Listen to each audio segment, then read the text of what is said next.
Good morning बेटा। चलो आज शुरू करते हैं। आज है डेट 24/9/2021 और स्टैंडर्ड 8 मैथ्स हम लोग कर रहे हैं प्रकीर्ण प्रश्न संग्रह 1। कितने सवाल हो गए हैं प्रकीर्ण प्रश्न संग्रह 1 में?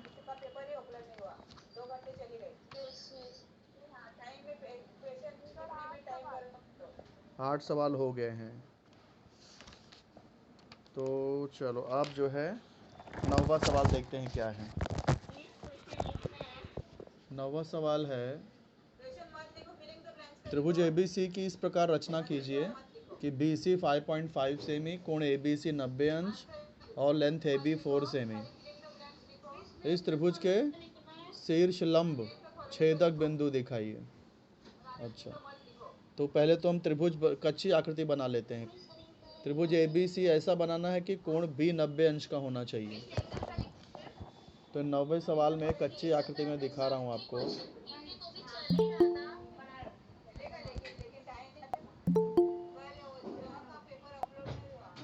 इसमें B 90 अंश होना चाहिए। तो ABC इस तरह का त्रिभुज बनेगा। इसमें BC की लंबाई कितनी है? 5.5 सेमी है और मेजर एंगल ABC 90 डिग्री लिख दिया है। लेंथ AB 4 सेमी है। लेंथ AB कितना है? 4 सेमी है। 4 सेमी से। हाँ, अब इस त्रिभुज के शीर्ष लंब छेदक बिंदु भी दिखाना है। तो शीर्ष लंब मतलब देखो, A से तो एक शीर्ष लंब खींचा ही है, B से भी और बिंदु C से भी शीर्ष लंब है। सिर्फ एक शीर्ष लंब B से नहीं खींचा गया है, तो B से भी एक लंब खींच सकते हैं आप। ये जो ट्रायंगल होता है ना गोनिया आपका, उसकी सहायता से भी खींच सकते हो, गोला प्रकार की सहायता से भी खींच सकते हो। तो यहाँ से भी आपको एक लंब खींचना है। अब तीनों शीर्ष लंब कहाँ पे मिलेंगे? बिंदु B पे ही मिलेंगे। तो इस त्रिभुज के शीर्ष लंब छेदक बिंदु B होगा। अब इसकी ये मैंने कच्ची आकृति बनाई है, पक्की आकृति इसके आधार पे आप बना सकते हो। कैसे? सबसे पहले BC खींच लेंगे, स्केल की सहायता से BC खींच लेंगे 5.5 सेंटीमीटर। फिर B पे चांदा रख के 90 डिग्री का निशान लगा लेंगे और यहाँ से 90 अंश का एक कोण बन जाएगा। अब B से A की दूरी कितनी है? 4 है। तो गोला प्रकार में 4 सेंटीमीटर लेंगे और B पे गोला प्रकार रख के 4 सेंटीमीटर लेते हुए चाप खींच देंगे। तो यहाँ पे पॉइंट A मिल जाएगा। फिर A और C को मिला देंगे हम लोग, तो इस तरह से त्रिभुज ABC बन जाएगा। तो मैं कच्ची आकृति में फ्री हैंड आपको बता रहा हूँ कैसे करना है, लेकिन ये आप लोग गोला प्रकार और स्केल की सहायता से करना, और इसको करके फिर मुझे शेयर करना, चेक कराना मुझसे। तो यहाँ तक समझ में आ गया कि नहीं आपको? Yes sir. हाँ सर। अब इसको हमको क्या पूछा, एक और क्वेश्चन पूछा है कि त्रिभुज के शीर्ष लंब छेदक बिंदु दिखाइए। तो यहाँ दो शीर्ष लंब तो वैसे ही है, A से AB लंब है BC पर, CB लंब है AB पर। तो दो शीर्ष लंब यहाँ पर पहले से ही मिल रहे हैं बिंदु B पर। तो हम लोग यहाँ ये लिख सकते हैं कि शीर्ष लंब का छेदक बिंदु कौन सा हुआ? B मिल गया। दोनों शीर्ष लंब B पे मिल रहे हैं ना। हाँ सर। तो शीर्ष लंब का छेदक बिंदु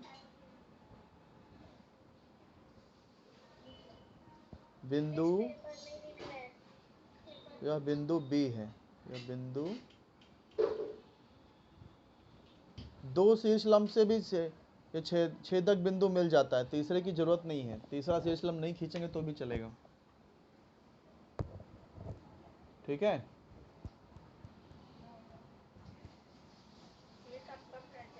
अब चलो आगे बढ़ते हैं। 10वां सवाल। 10वां सवाल क्या है देखो, बस की गति प्रति घंटा 48 किलोमीटर हो। बस की गति कितनी है? प्रति घंटा 48 किलोमीटर। मतलब बस इतने स्पीड से जा रही है कि वो 1 घंटे में 48 किलोमीटर पहुंच सकती है। ये बस की स्पीड है। तो गति यहाँ पर लिख देते हैं। गति कितना दिया है? बस की गति दिया है 48 किलोमीटर 48 प्रति घंटा।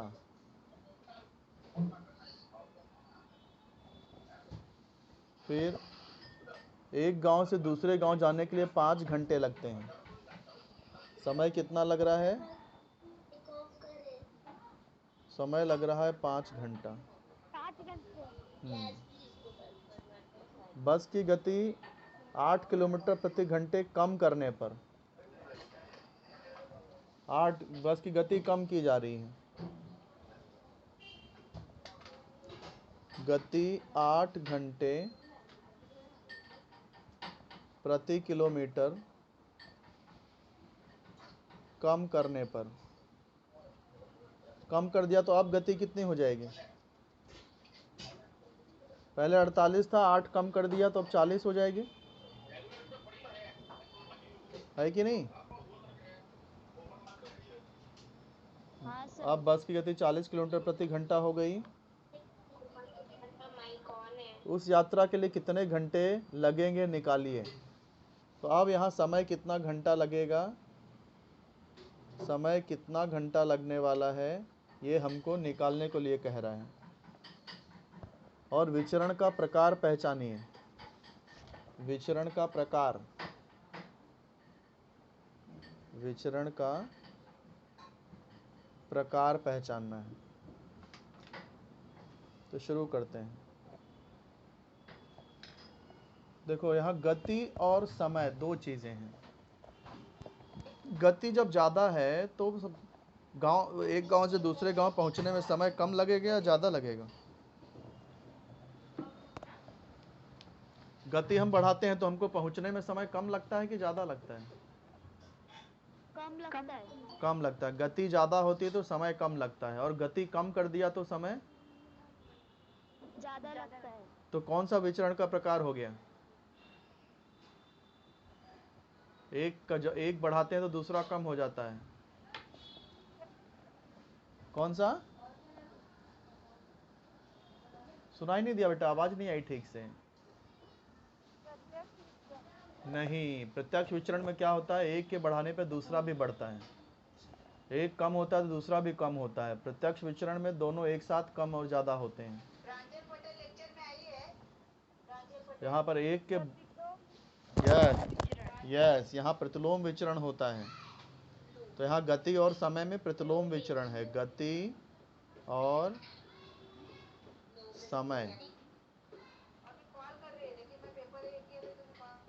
में प्रतिलोम विचरण है। प्रतिलोम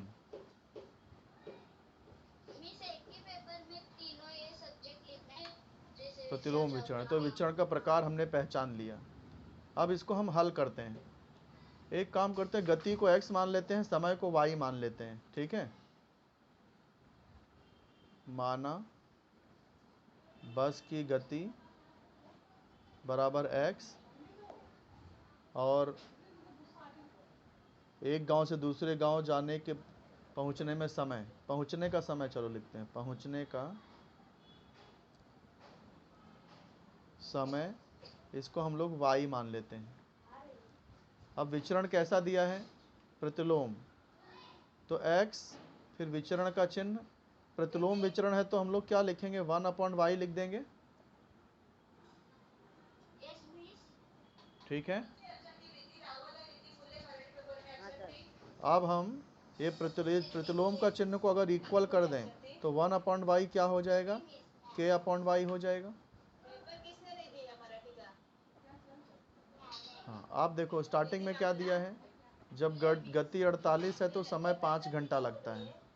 गति 48 मतलब x 48 है, तो समय यानी कि y 5 घंटा लग जाएगा।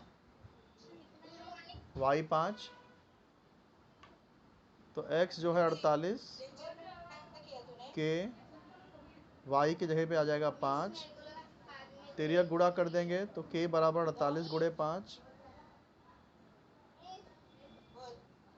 k बराबर 48 गुणे 5, तो गुणा कर देंगे, 5 अट्ठे 40, हाथ से लगा 4, 5 चौक 20, 4 24, k आ गया 240। इसको हम लोग नंबर 1 दे देंगे क्योंकि आगे काम आने वाला है। ठीक है, k मिल गया। अब आगे देखो क्या दिया है, गति 40 होगी तो समय कितना लगेगा। गति 40 मतलब कि x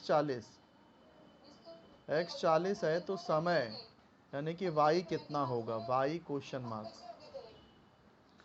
तो फिर से यही पहला समीकरण लिखेंगे, x बराबर k अपॉन y। अब x यहाँ 40 दिया है, फिर बराबर k कितना है 240, k के जगह पे 240, y ज्ञात करना है, तो y यहाँ आ गया। अब y को इधर शिफ्ट कर देंगे तो 40 यहाँ आ जाएगा, तो y बराबर 240 बटे 40, 0 0 कैंसल, तो क्या हो जाएगा, y बराबर 24 में 4 से भाग दे देंगे, 4 छंग 24, 6 आ जाएगा। तो इसका मतलब बस की गति जब हम लोग 8 घंटे कम करेंगे तब हमें पहुंचने में 6 घंटे लगेगा। समझे? तो बस की गति 8 घंटे कम करने पर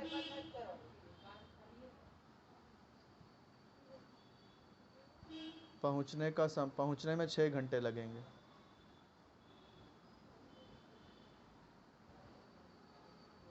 पहुंचने में 6 घंटे लगेंगे। समझ में आ गया ये सवाल?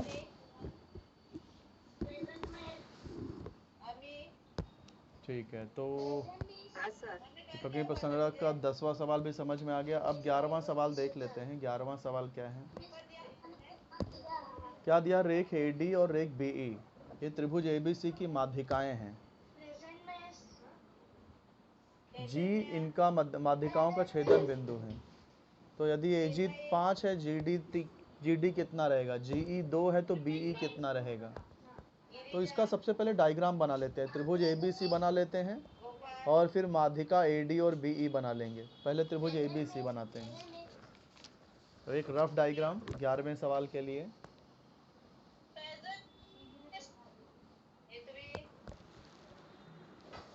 ये त्रिभुज ABC बना दिया है। इसमें माध्यिका का क्या नाम दिया है, माध्यिका कौन सी है, एक AD और BE माध्यिका है, AD और BE। तो AD और BE, AD माध्यिका है मतलब ये D मध्य बिंदु हो गया, BE माध्यिका है तो E भी मध्य बिंदु हो गया। अब आगे क्या दिया सवाल में, AG 5 है। अच्छा, इनका जो छेदन बिंदु है उसको हम लोग G लिखते हैं, हमेशा ही G लिखते हैं और यहाँ भी G दिया ही है। AG का माप दिया है 5, तो GD कितना होगा वो ज्ञात करना, वो पूछ रहे हैं। तो बताओ कितना होगा।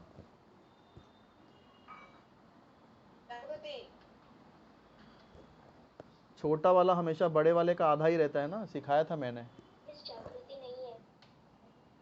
याद है कि नहीं। ये तो बिंदु G, हाँ, तो जो बिंदु G है वो माध्यिका को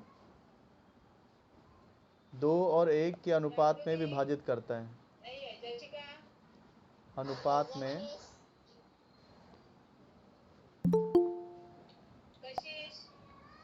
विभाजित करता है, ये हम सीख चुके हैं। तो जो GD है ये क्या रहेगा, AG का आधा रहेगा, AG का आधा रहेगा। तो AG 5 है तो 5 का आधा करेंगे तो 2.5 आ जाएगा। इसलिए GD का मान हो गया 2.5। फिर सवाल में क्या पूछा है कि GE 2 है, GE का मान 2 दिया है, तो BE कितना रहेगा?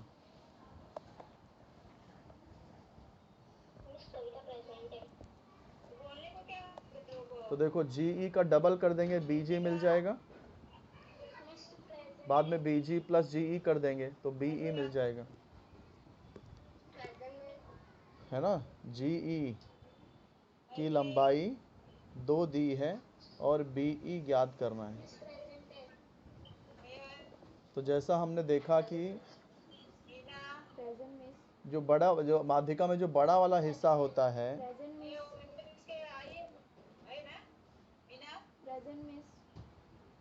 वो छोटे वाले हिस्सा का दोगुना होता है। तो GE का दोगुना हो गया,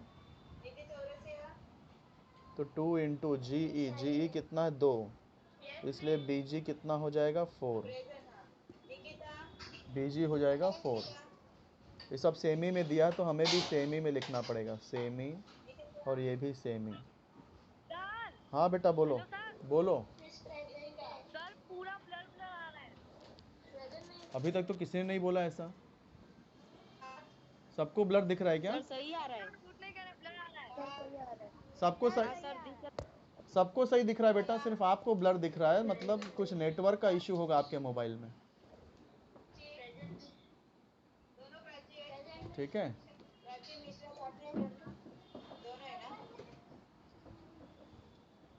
सर दिख रहा है। हाँ ठीक है। तो जिसको नहीं दिख रहा है ठीक से, वो भी लेक्चर में रहो और सुनो ध्यान से। मैं रिकॉर्डिंग कर रहा हूँ, बाद में रिकॉर्डेड वीडियो यूट्यूब में डाल देते हैं। वो कभी कभी व्हाट्सएप पे डालना भूल जाता हूँ मैं, या समय नहीं मिल पाता है, तो मेरे यूट्यूब चैनल पे जाके देख लिया करो आप लोग। सुन रहे हो मैं क्या बोल रहा हूँ? हाँ सर। सर 8.3 का भी नहीं मिल रहा। हाँ सर। यूट्यूब चैनल पे जाके देखो बेटा, सब मैंने उसमें अपलोड किया है।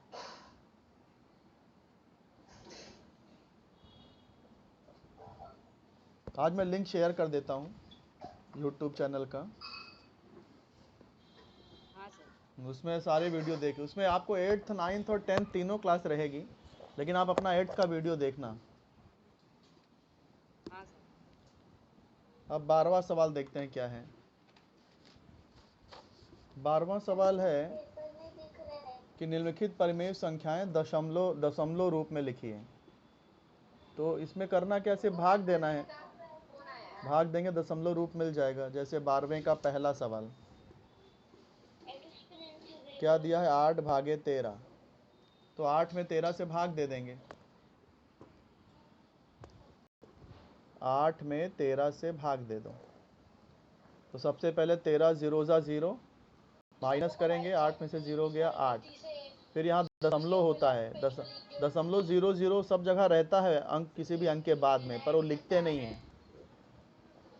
तो यहाँ दशमलव 00 है। अब ये दशमलव ऊपर ले लेंगे और ये 0 नीचे आ जाएगा।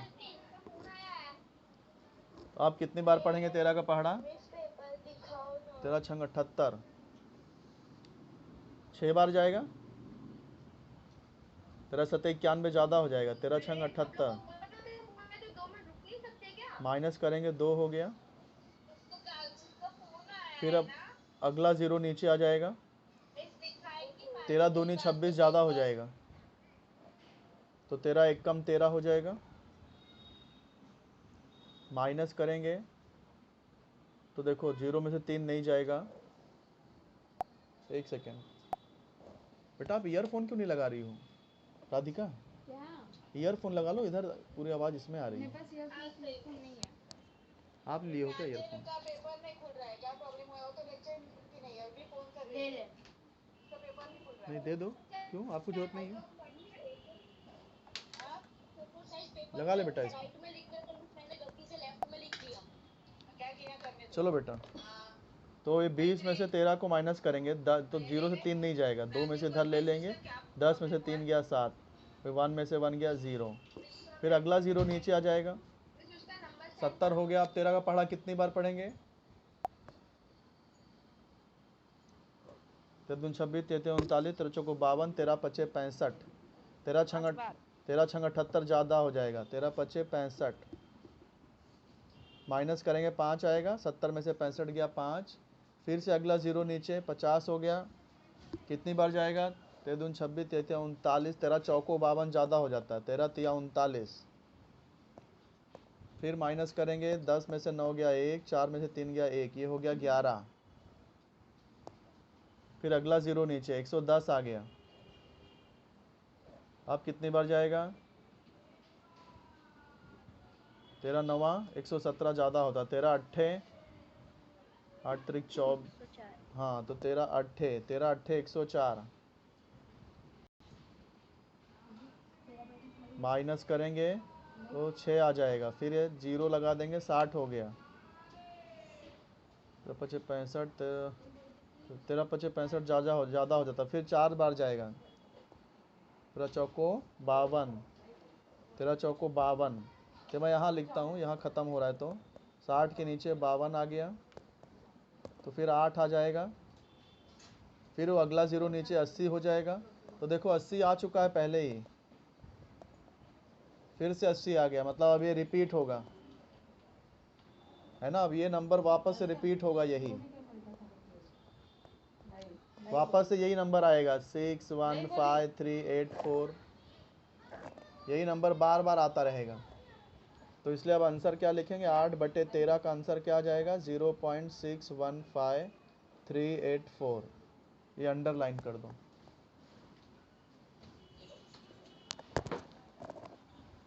समझ में आ गया बेटा? इस तरह से पहला सवाल किया मैंने, ऐसे ही आप बाकी सवाल भी करने हैं, कर लोगे?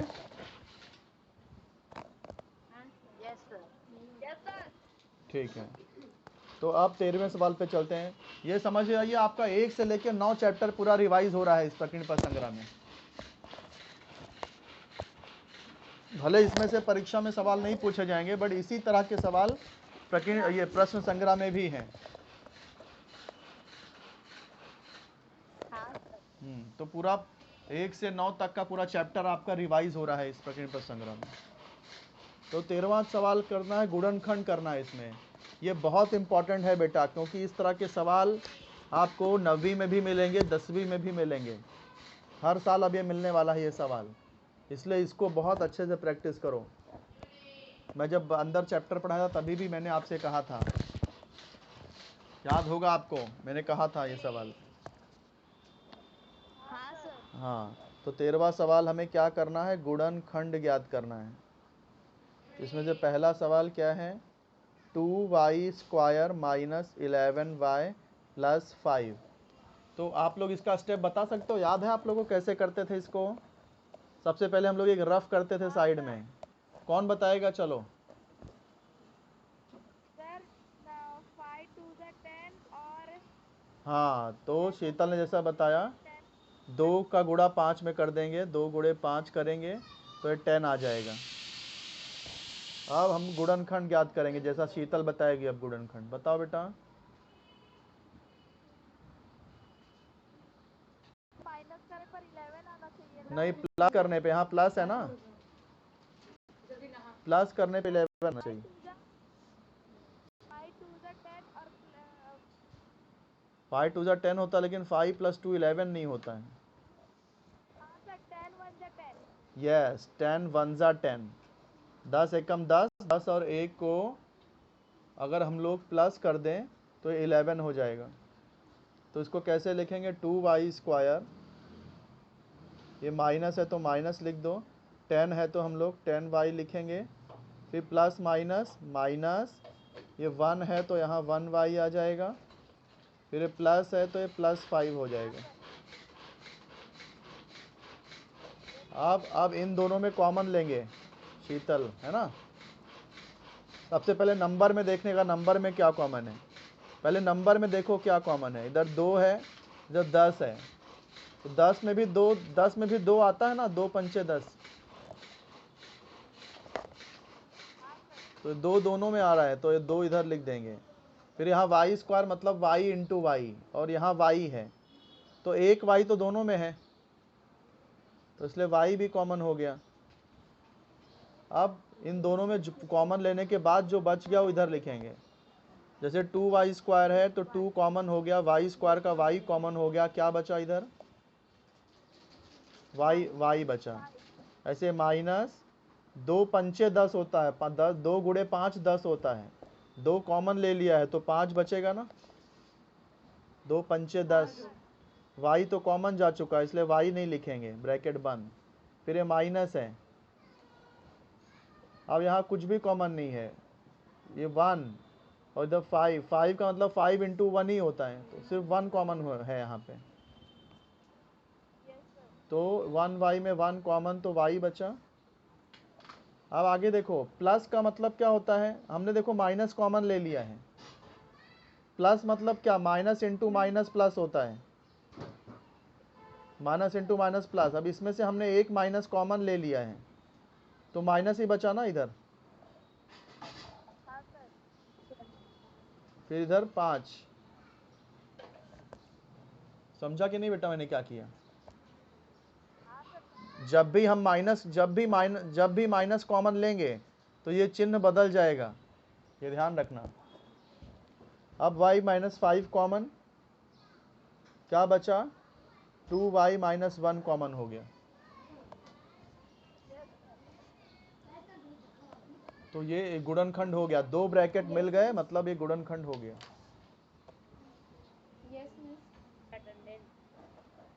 अच्छा टाइम हो गया क्या? हाँ चलो ठीक है, अटेंडेंस ले लेते हैं। पहले बताओ कितने लोग जुड़े हैं टोटल? 1 2 3 4 5 6 7 8 9 10 11 12 13 14 15 16 17 18 19 जुड़े हैं। यस, 19 में से 8H1 से कौन कौन जुड़ा? चलो लिखते जाते हैं। शेख आदिल, ये तो अपना 8H1 का है ना, आदिल, ये 8H1। अब मैं सबका नाम लिखूंगा, ग्रुप में भेजूंगा। आदिल, फिर अनुज 8H2 का है, राइट। डॉली भी 8H2 की है, डॉली। ये कौन है? फैजान। फैजान कौन है? गेमिंग टिप्स फॉर फैजान, ये कौन है? सर मैं हूँ हाफिजा। क्या नाम है? हाफिजा। हाफिजा। सर ये तो अपने क्लास की है हाफिजा, 8H1। हाँ सर। फिर किशन सिंह परमार, परमार लक्ष्मी है ये, लक्ष्मी, यस। कुमकुम चौहान मतलब खुशी, चौहान खुशी। ये मोनू पाठक मतलब क्या नाम? हाँ समर्थ, समर्थ। और ये पवन, पवन भी 8H1 का है, पवन। फिर मालवी, पिंकी मालवी मतलब नीलेश, नीलेश। और प्रताप राजपूत का मतलब मीरा, राजेश कनौजिया मतलब नंदिनी, रेनू मोदी मतलब शीतल, यादव सेजल, सेजल भी 8H1, ये सब 8H1 के हैं। सौरभ, सौरभ है ना, सौरभ, सौरभ 8H2 का है। श्रुति, यस सर। श्रुति 8H1 की है। सूरज, सूरज तो इधर का है, 8H2 का है ना। रोशनी रोशनी सूरज, सूरज गुप्ता, रोशनी है। रोशनी है, तो रोशनी उधर 8H2 की है ना, रोशनी ये अपने क्लास की है। यस सर 8H2, 2 8H2, रोशनी 8H2।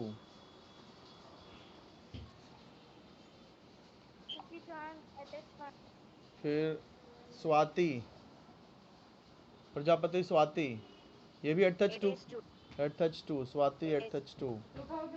गुप्ता यश मतलब ये रानी है। रूप रूप सिंह मतलब कुसुम लता, कुसुम लता। तो 1 2 3 4 5 6 7 8 9 10 11 12 13 लोग 8H2 के हैं। 1 2 3 4 5 6 लोग 8H सॉरी 13 8H1 के 6 8H2 के 13 6 19। ठीक है बेटा, जो भी सवाल मैंने आपको कराए हैं वो आप लोग अच्छे से प्रैक्टिस करिए। ठीक है, आप नोटबुक में लिखिए, यही आपका होमवर्क है।